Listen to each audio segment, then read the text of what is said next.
വിധിപ്പകർപ്പ് നിങ്ങൾക്ക് പറഞ്ഞു തരുന്നതിൽ എന്താണ് നിങ്ങൾക്ക് ഇത്ര രോക്ഷം എന്ന് എനിക്ക് മനസ്സിലാവുന്നില്ല. ആരോടാ പറഞ്ഞതെന്ന് മനസ്സിലായിട്ടുണ്ടാവുമല്ലോ അല്ലെ. ഇവിടെ ഒരാളെ കോടതി വെറുതെ വിടുകയാണ്, അയാൾ കുറ്റക്കാരനല്ല എന്ന് കണ്ടെത്തിക്കൊണ്ട്. അത് കേൾക്കുമ്പോൾ തന്നെ നമുക്ക് തോന്നും എന്തുകൊണ്ട് കോടതി അങ്ങനെ ഒരു തീരുമാനം എടുത്തു എന്നുള്ളത്.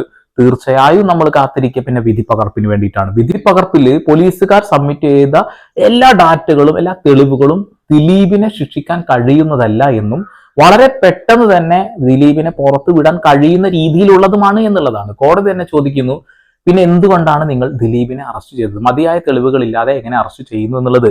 ഇപ്പോൾ ഉയർന്നു വരുന്ന മറ്റൊരു കാര്യമാണ് ശ്രീലക്ഷ്മി എന്ന് പറയുന്ന ഒരു സ്ത്രീ ഈ കൃത്യം നടക്കുന്നതിന്റെ അരമണിക്കൂർ മുൻപും അതിനുശേഷവും ഒക്കെ പൾസർ സുനിയുമായിട്ട് ബന്ധപ്പെട്ടിരുന്നു എന്നുള്ളത് വലിയ രീതിയിൽ ചർച്ച ചെയ്യുന്നു. ഇത് ചർച്ച ചെയ്യാൻ കാരണം എന്താ വെച്ചാൽ ഈ വിധിപ്പകർപ്പാണെന്നുള്ളതാണ്. വിധിപ്പകർപ്പിൽ കൃത്യമായിട്ട് ഒരു മേഡം ഉണ്ടായിരുന്നു എന്നൊരു കാര്യം സുനി പറയുന്നുണ്ട്, അത് ഇര പറയുന്നുണ്ട്. അത് കൂടാതെ ഇയാളുടെ മൊബൈൽ ഫോണിലേക്ക് വന്ന കോൾ ഹിസ്റ്ററിയും കോടതി ചോദ്യം ചെയ്യുന്നുണ്ട് എന്നുള്ളതാണ്. ആരാണ് അപ്പോൾ ആ ഒരു സ്ത്രീ? ആ സ്ത്രീയെ കുറിച്ച് എന്തുകൊണ്ട് അന്വേഷിച്ചില്ല എന്നുള്ള സംശയങ്ങളാണുള്ളത്. ഇവിടെ ആ സ്ത്രീയുടെ ഭർത്താവ് രംഗത്ത് വന്നിട്ടുണ്ട്. നമുക്ക് നേരെ വീട്ടിലോട്ട് കടക്കാം. ഭാഗ്യലക്ഷ്മി മോഹൻലാലുമായി ബന്ധപ്പെട്ടുകൊണ്ട് പറഞ്ഞ ഈ ഒരു കാര്യം ആദ്യം കേൾക്കാം. ഞാൻ ചോദിക്കട്ടെ, ഈ വിധി വരുന്ന അന്ന് തന്നെയല്ലേ നമ്മളെ ഏറ്റവും സ്നേഹിക്കുന്ന ശ്രീ മോഹൻലാൽ ആ പോസ്റ്റർ റിലീസ് ചെയ്യുന്നത്? ഒരു നിമിഷം ചിന്തിക്കണം, ഞാൻ എന്താണ് ചെയ്യുന്നത് എന്ന് അദ്ദേഹം പോലും ചിന്തിച്ചില്ലല്ലോ എന്നാണ്. അവന് വേണ്ടിയും ഞാൻ പ്രാർത്ഥിക്കുന്നു, അവൾക്ക് വേണ്ടിയും പ്രാർത്ഥിക്കുന്നു എന്ന് പറഞ്ഞതും നമ്മൾ കേട്ടു. ഈ വാക്കിൽ നിന്ന് തന്നെ വ്യക്തമായിട്ട് നമുക്കൊരു കാര്യം മനസ്സിലാവും. ഇരക്ക് നീതി കിട്ടാൻ വേണ്ടിയിട്ട് മാത്രമല്ല ഇവർ സംസാരിക്കുന്നത്. കോടതി വെറുതെ വിട്ട ദിലീപിനെ എങ്ങനെയെങ്കിലും ശിക്ഷിക്കണം എന്നുള്ള ഒരു ധാർഷ്ട്യം ഉള്ളതുപോലെ കൂടി എനിക്ക് തോന്നുന്നുള്ളതാണ്. വേടൻ ചെയ്ത തെറ്റുകളെ സപ്പോർട്ട് ചെയ്ത ഒരു വ്യക്തിയാണ് ഭാഗ്യലക്ഷ്മി എന്ന് പറയുന്ന ഈ ഒരു വ്യക്തി. ഈ ഒരു കാര്യത്തിനെ ശ്രീജിത്ത് പണിക്കർ ചോദിക്കുന്നുണ്ട്, ഇവിടെ വേടനെ നിങ്ങൾ നന്നായി സപ്പോർട്ട് ചെയ്തല്ലോ, എന്തുകൊണ്ട് ദിലീപിന്റെ കാര്യത്തിലേക്ക് വരുമ്പോൾ കോടതി വെറുതെ വിട്ട ആ വ്യക്തിയെ നിങ്ങൾ സപ്പോർട്ട് ചെയ്യുന്നില്ല അല്ലെങ്കിൽ അതിനെക്കുറിച്ച് സംസാരിക്കുന്നില്ല എന്ന് ചോദിച്ചപ്പോൾ വേടനും ആ സ്ത്രീകളും തമ്മിൽ അടുത്ത ബന്ധമുണ്ടായിരുന്നു, അതിലുണ്ടായ ലൈംഗിക ബന്ധമാണ് എന്നാണ് ഇവർ പറഞ്ഞത്. എന്നാൽ നേരെ തിരിച്ച് ഇവിടെ ഈ നടിക്ക് നേരെ സംഭവിച്ചിട്ടുള്ളത് അങ്ങനെ ഒന്നുമല്ല എന്നുള്ളതാണ്. പക്ഷെ അതിന് കൃത്യമായ ഒരു മറുപടി അപ്പൊ തന്നെ ശ്രീജിത്ത് പണിക്കർ കൊടുത്തു എന്നുള്ളതാണ്. ഇവിടെ അതിബ്രൂട്ടലായിട്ട് ലൈംഗികമായി ഉപയോഗിച്ചു എന്ന് തന്നെയാണ് വേടനെതിരെ വന്നിട്ടുള്ള കേസ് അല്ലേ. ഇവിടെ വേടനെ സപ്പോർട്ട് ചെയ്യുന്ന ആളുകളുണ്ട്, സപ്പോർട്ട് ചെയ്യുന്ന ആളുകളുണ്ട്.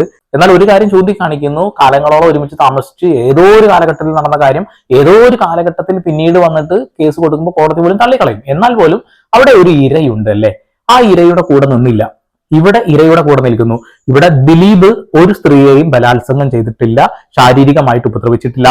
ഇവിടെ കുറ്റം ആരോപിക്കപ്പെട്ട ഒരു വ്യക്തി മാത്രമായിരുന്നു ദിലീപ് എന്ന് പറയുന്ന വ്യക്തി. ഇനി ഗൂഢാലോചന നടത്തിയ ദിലീപാണ് എന്ന് തെളിയുകയാണെന്നുണ്ടെങ്കിൽ തീർച്ചയായിട്ടും അയാളെ ശിക്ഷിക്കണം. പക്ഷെ ഇവിടെ കീഴ്ക്കോടതി അദ്ദേഹത്തിന് വെറുതെ വിട്ടിരിക്കുന്നു. തെളിവുകൾ എന്താണ്? ഇതാണ്. പക്ഷെ ഭാഗ്യലക്ഷ്മി പറയുന്നത് മോഹൻലാൽ എന്ന് പറയുന്ന വ്യക്തി അന്നേ ദിവസം തന്നെ ഒരു പോസ്റ്റ് ഷെയർ ചെയ്ത് ഇഷ്ടപ്പെട്ടില്ല എന്നുള്ളത്. ഓരോ വ്യക്തികൾക്കും ഓരോ താല്പര്യങ്ങളും ഓരോ കാഴ്ചപ്പാടുകളും ഉണ്ടാവും എന്നുള്ളതാണ്. മോഹൻലാൽ ഒരു സിനിമാ നടനാണ്. ആ സിനിമയുമായി ബന്ധപ്പെട്ടിട്ടുള്ള പ്രൊമോഷനും കാര്യങ്ങൾക്കും അയാൾ കൃത്യമായി അഗ്രിമെന്റ് ഒപ്പിട്ടിട്ടുണ്ടാവും. അത് ചെയ്യുക തന്നെ വേണ്ടി വരും. അത് അയാളുടെ ഡ്യൂട്ടിയാണ് എന്നുള്ളതാണ്. ഇവിടെ ഭാഗ്യലക്ഷ്മി ചിന്തിക്കുന്നത് പോലെ തന്നെ എല്ലാവരും ചിന്തിക്കണം നിർബന്ധമൊന്നുമില്ല. ഞങ്ങളൊക്കെ അതിജീവിതയുടെ കൂടെ തന്നെയാണ് നിൽക്കുന്നത്. പക്ഷെ ദിലീപ് തന്നെയാണ് കുറ്റക്കാരൻ എന്ന് ഉറച്ചൊന്നും ഞങ്ങൾ പറയുന്നില്ല. കോടതി തീരുമാനിക്കട്ടെ എന്നാണ് ഞങ്ങളൊക്കെ പറയുന്നത്. ഇനി ഇതിൽ ഗൂഢാലോചന നടത്തിയത് വല്ലവരാണെങ്കിൽ അവരെയും പിടിക്കട്ടെ എന്നാണ് ഞങ്ങൾ പറയുന്നത്. ഭാഗ്യലക്ഷ്മിയെ പോലെ ഭയങ്കരമായിട്ട് ഈ ഒരു കാര്യത്തിൽ ദിലീപ് ദിലീപ് ദിലീപ് എന്ന് പറയാൻ നമുക്ക് താല്പര്യമില്ല എന്നുള്ളതാണ്. താല്പര്യമുള്ള ആളുകൾ ഉണ്ടാവും കേട്ടോ, അത് നിങ്ങളുടെ താല്പര്യങ്ങളാണെന്നുള്ളത്. ഇവരുടെ മാധ്യമങ്ങളാണ് ദിലീപ് കുറ്റക്കാരനാണ് എന്ന് ഊട്ടി ഉറപ്പിച്ച് അങ്ങ് പറഞ്ഞില്ലാണ്ടാക്കി എന്നുള്ളതാണ്. ഇനി നേരെ ഈ ലക്ഷ്മി എന്ന് പറയുന്ന വ്യക്തിയുടെ ഭർത്താവ് പറഞ്ഞ കുറച്ച് കാര്യങ്ങളും കേൾക്കാം. ഇതിനെപ്പറ്റി എല്ലാ കാര്യങ്ങളും ആദ്യം മുതലേ നമുക്കറിയാവുന്ന വിവരങ്ങളും ഫോണും അതിൻ്റെ സിം കാർഡ് ഉൾപ്പെടെ ആദ്യമേ തന്നെ നമ്മൾ പോലീസിൽ ഏൽപ്പിച്ചിട്ടുണ്ടായിരുന്നു. അവരതിന് വേണ്ടിയിട്ടുള്ള എല്ലാ കാര്യങ്ങളും അന്വേഷിച്ച് കാര്യങ്ങൾ മനസ്സിലാക്കിയതിന് ശേഷം നമ്മൾ ഇതിനകത്ത് റോളൊന്നും ഇല്ലയെന്ന് അവർ ക്ലിയർ ആയിട്ട് മനസ്സിലാക്കിയതിന് ശേഷമാണ് നമ്മളെ പിന്നെ അതിൽ നിന്ന് എക്സ്ക്ലൂഡ് ചെയ്തത്. എന്നിട്ടും നമ്മൾ 2-3 പ്രാവശ്യം വീണ്ടും ഓരോ കാര്യങ്ങൾക്കൊക്കെ വിളിപ്പിച്ചിട്ടുണ്ടായിരുന്നു. നേരൊക്കെ നമ്മൾ സഹകരിച്ചിട്ടുമുണ്ട്. ഇതിനകത്ത് എന്താ പൾസർ സുനി എങ്ങനെയായിരുന്നു പരിചയം? ഇത് പരിചയം എന്താണെന്നുള്ളതൊക്കെ നമ്മൾ പറഞ്ഞിട്ടുണ്ടായിരുന്നു. ഇത് പുള്ളി പണ്ട് ബസ് ഓടിച്ചുകൊണ്ടിരുന്ന ആളാണ്. അങ്ങനെ പരിചയമൊക്കെ ഉണ്ടായിരുന്നു. ഒരു ചെറിയ ഫ്രണ്ട്ഷിപ്പ് പോലെ ഉണ്ടായിരുന്നു. പിന്നെ അന്ന് എന്തോ ഒരു കാര്യം ചെയ്യാൻ പോവാണ്, പ്രാർത്ഥിക്കണം എന്നൊക്കെ പറഞ്ഞിട്ടുണ്ടായിരുന്നു. അപ്പം അതിന് പുള്ളിക്കാരി ക്യൂരിയോസിറ്റിയുടെ പുറത്ത് 2-3 പ്രാവശ്യം വിളിച്ചു. അങ്ങനെയൊക്കെ ആയതാണ്. അന്ന് രാത്രിയിലും ആ ഒരു ഏകദേശം രാത്രി സമയത്തൊക്കെ വിളിച്ചിട്ടുണ്ടായിരുന്നു എല്ലാം പറഞ്ഞിട്ടുണ്ടായിരുന്നു. അതെ പറഞ്ഞിട്ടുണ്ടായിരുന്നു. ഞാനൊരു കാര്യം ചെയ്യാൻ പോവാണ്, അതിന് പ്രാർത്ഥിക്കണം എന്ന് പറഞ്ഞത്രേ. ഒരു ബസ് ഡ്രൈവറെയാണ് പരിചയപ്പെട്ടത്. ഈ സ്ത്രീ സിനിമാ മേഖലയുമായി ബന്ധമുള്ള സ്ത്രീയാണ് എന്നുള്ള കാര്യങ്ങളൊക്കെ ഇപ്പൊ സോഷ്യൽ മീഡിയയിലൊക്കെ നോക്കിയാൽ കാണാൻ കഴിയുന്നുള്ളതാണ്. ഇപ്പൊ ഈ ഒരു സ്ത്രീ ലക്ഷ്മി എന്ന് പറയുന്ന സ്ത്രീ മലയാള സിനിമയുടെ ഭാഗമായിട്ടുള്ള ഒരാളാണ് എന്നൊക്കെ അറിയാൻ കഴിഞ്ഞിട്ടുണ്ട് എന്നുള്ളതാണ്. നല്ലൊരാളുമായിട്ടാണ് എന്തായാലും നല്ല സൗഹൃദം ഉണ്ടാക്കിയിട്ടുള്ളത്. ഇപ്പൊ രാത്രി ഈ ഒരു സംഭവം നടക്കുന്ന സമയത്ത് അതിന്റെ മുന്നും പിൻപും ഒക്കെ ഈ ശ്രീലക്ഷ്മി വിളിച്ചിരുന്നത് അമ്മാതിരി സൗഹൃദമായിരുന്നു എന്നാ പറയുന്നത്. കൊള്ളാം. പോലീസുകാരൻ അന്വേഷിച്ചിരുന്നോ എന്നുള്ളൊരു ഡൗട്ടാണ് ഇപ്പോൾ ഉള്ളത്. കോടതിയിൽ ഡാറ്റ എത്തിയില്ലെങ്കിലും ഇയാൾ പറയുന്ന കാര്യങ്ങളൊന്ന് കേൾക്കാം.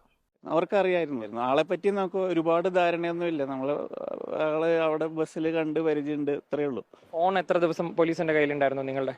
ഫോൺ നമ്മൾ തിരിച്ചു മേടിച്ചിട്ടേ ഇല്ല. നിലവിൽ കോടതി അങ്ങനെ ഒരു പേരുണ്ട്, പക്ഷെ അതിൽ കൂടുതൽ അന്വേഷണം നടന്നിട്ടില്ല എന്നതാണ് പറയുന്നത്. ഇങ്ങനെ ഒരാളെ നിരന്തരം വിളിക്കുകയായിരുന്നു, പക്ഷെ ആ സമയത്ത് പോലും വിളിച്ചിരുന്നു. അതിൽ കാര്യമായിട്ടൊരു അന്വേഷണം പോലീസ് നടത്തിയതിന്റെ ഒരു രേഖകളൊന്നും കോടതിയിൽ കൊടുത്തിട്ടില്ല, ഇനി അന്വേഷണം നടത്തിയിട്ടില്ല. അതാണ് കോടതി പറഞ്ഞത്. നമുക്ക് അതിനകത്ത് ഒരു റോളും ഇല്ലാന്ന് അവർക്ക് മനസ്സിലായത് കൊണ്ടായിരിക്കാം. കാരണം എല്ലാം നമ്മൾ ഫോണും, ഞാൻ നേരത്തെ പറഞ്ഞില്ലേ, ഫോണും എല്ലാം അവരുടെ കയ്യിൽ നമ്മളെ ഏൽപ്പിച്ചിട്ടാണ് നമ്മൾ വന്നത്. ഓക്കെ, നല്ല ആളുമായിട്ട് എന്തായാലും സൗഹൃദം പുലർത്തിയിട്ടുള്ളത് എന്നുള്ളതാണ്. വലിയ സൗഹൃദമൊന്നുമില്ല, പക്ഷെ രാത്രി 10-11 മണിക്കൊക്കെ ഇവർ കോൺടാക്ട് ചെയ്തിട്ടുണ്ട്. എനിക്ക് വേണ്ടി പ്രാർത്ഥിക്കണം എന്ന് പറയാനും മാത്രമുള്ള ചെറിയ ബന്ധമേ ഉള്ളൂ. അവർ അത് കഴിഞ്ഞിട്ട് വിളിച്ചു, പോലീസുകാർ അന്വേഷിച്ചു, മൊബൈൽ ഫോൺ അവരുടെ കയ്യിലാണുള്ളതെന്ന് പറഞ്ഞു. പക്ഷെ കോടതിയിൽ ഇത്തരം ഡാറ്റകളൊന്നും എത്തിയില്ല.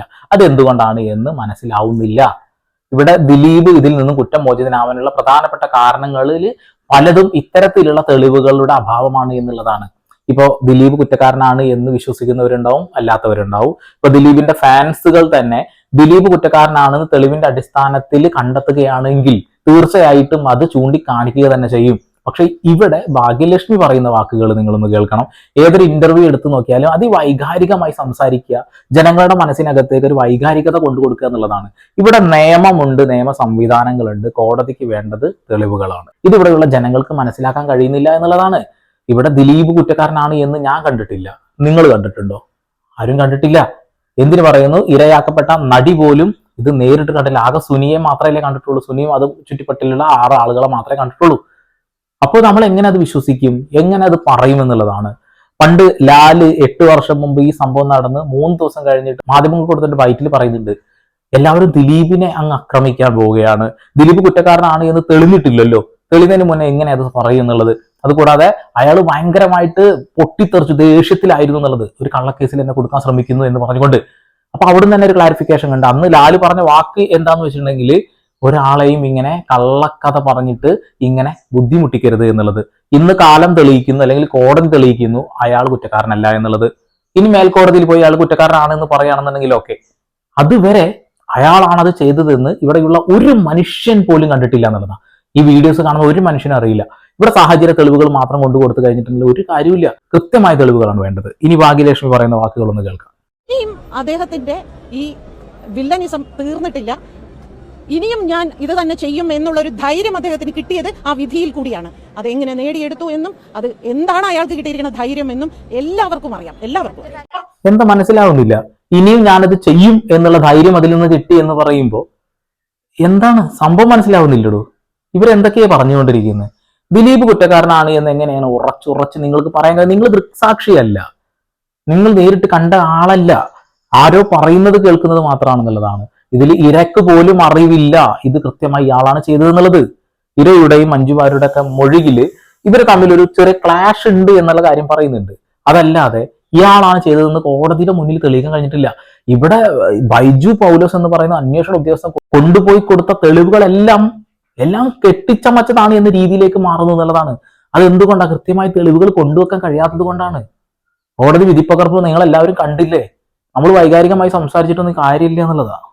മുൻപ് ഒരു 50% ആളുകളെ എങ്ങനെയൊക്കെ ഉണ്ടാകുമോ എന്നൊരു സംശയം ഉണ്ടായിരുന്നു. പക്ഷെ ഈ വിധി വന്നതോടുകൂടിയാണ് കുറെ കൂടെ വളരെ വ്യക്തമായിട്ട് എല്ലാവർക്കും മനസ്സിലായത് ഇദ്ദേഹം തന്നെയാണ് അത് കൊട്ടേഷൻ കൊടുത്തത്. കാരണം അങ്ങനെ പറയാൻ കാരണം എന്താ, സാമാന്യ ബുദ്ധിയുള്ള ആർക്ക് മനസ്സിലാവും. കോടതിയിൽ നിന്ന് വിധി കേട്ട് വന്നു കഴിഞ്ഞാൽ എനിക്ക് വളരെ സന്തോഷമുണ്ട്, എൻ്റെ കൂടെ സത്യം വിജയിച്ചു എന്നൊക്കെ വേണമെങ്കിൽ പറയുന്നതിന് പകരം മറ്റൊരു പെണ്ണിന്റെ പേരാണ് അവിടെ പറയുന്നത്, മറ്റൊരു നടിയുടെ പേരാണ് പറയുന്നത്. ആ നടി ഒരിക്കലും ആ വേദിയിൽ നിന്ന് സംസാരിക്കുമ്പോൾ ഈ ഇദ്ദേഹത്തിന്റെ പേര് പറഞ്ഞുകൊണ്ടല്ല അവർ അന്ന് ഇദ്ദേഹം സ്വയം ഇതെന്നെയാണ്, എന്നെ തന്നെയാണ് എന്ന് ഇദ്ദേഹം ചിന്തിക്കുന്ന എന്തുകൊണ്ടെന്ന് വെച്ചാൽ അത് അദ്ദേഹം ചെയ്തു എന്നുള്ളതിന് അദ്ദേഹത്തിന് നല്ല ഉറപ്പുള്ളത് കൊണ്ടാണ്.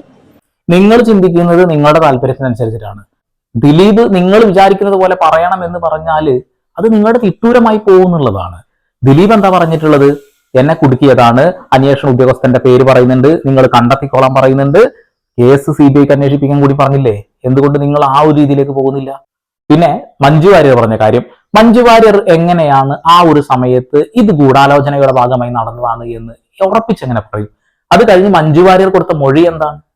ഇതൊക്കെ അറിയുന്ന ദിലീപ് എന്ന് പറയുന്ന വ്യക്തി അങ്ങനെ പറഞ്ഞില്ലെങ്കിലേ അത്ഭുതമുള്ളൂ എന്നുള്ളതാണ്.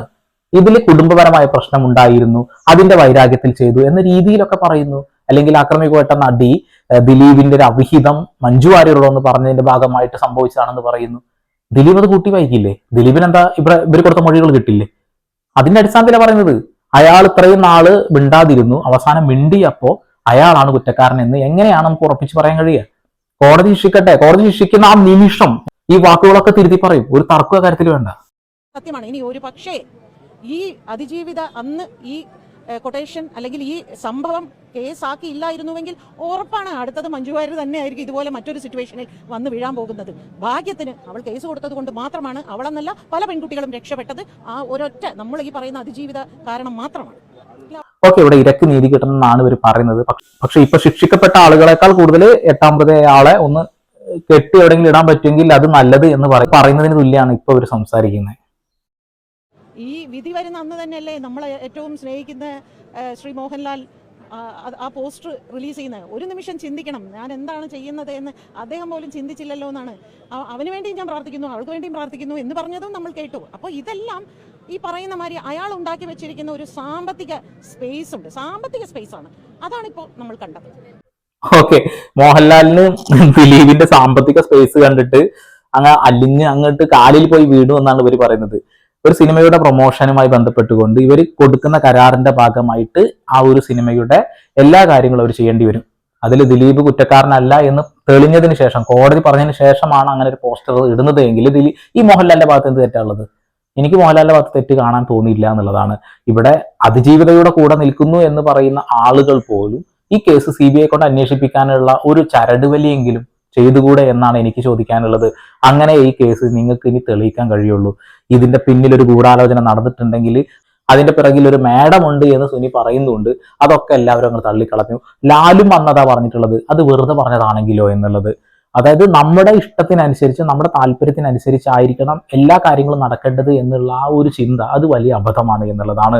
ഇപ്പോ ഗോവിന്ദച്ചാമി എന്ന് പറയുന്ന ആ വ്യക്തിയെ തൂക്കിക്കൊല്ലാൻ വിധിച്ചില്ല, നേരെ തിരിച്ച് അയാൾക്ക് ജീവപര്യന്തമാക്കി അത് കുറച്ചു കൊടുത്തു. ഇവിടെ ആരെങ്കിലും സംസാരിച്ചോ? ഇല്ല.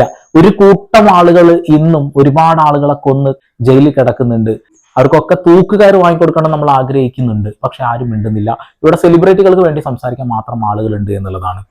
ഈ ഇരക്ക് നീതി കിട്ടിയില്ല എന്ന് അവർ ഉറച്ചു വിശ്വസിക്കുന്നുവെങ്കിൽ ഈ കേസ് പുനഃപരിശോധിക്കാൻ വേണ്ടിയിട്ടുള്ള സംവിധാനങ്ങളാണ് ഒരുക്കേണ്ടത്. അല്ലാതെ നമ്മൾ വൈകാരികമായി ദിലീപ് ചെയ്തു, ദിലീപ് ഗൂഢാലോചനക്കാരൻ എന്ന് പറഞ്ഞുകൊണ്ടിരുന്നിട്ടൊന്നും കാര്യമില്ല.